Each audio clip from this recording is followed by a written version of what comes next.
Today I want to talk about why your cover is so crucial. Your cover is your ambassador to your book, along with your title. I already did a video, watch that video as well, how crucial your title is.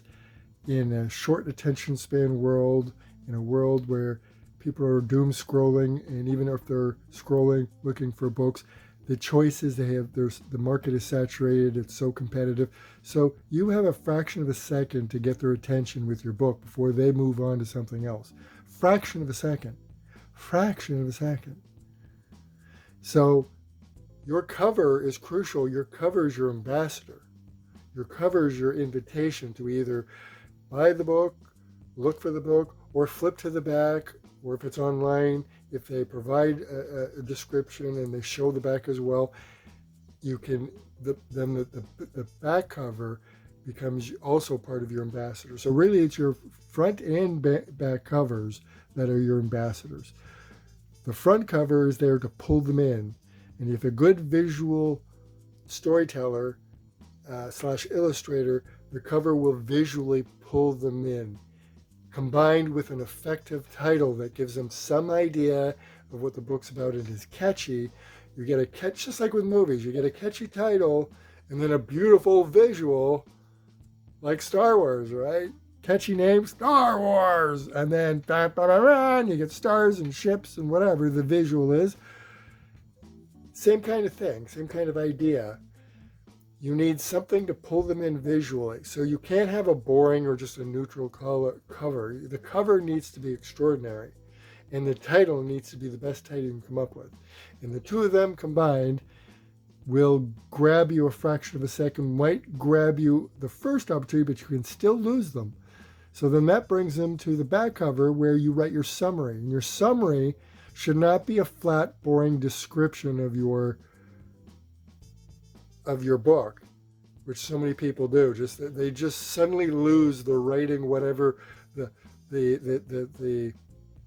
I don't know what you call it, but the talent really, or the passion that they use to write the book. And when they go to do their summary, suddenly they lose all that and they turn into a librarian and they do this flat, crappy description. So make sure watch movie trailers and listen to the narrator, and that's how similar you should write your back summary cover, because that's your chance. That means they looked at the cover and title and stopped at least enough to hear more.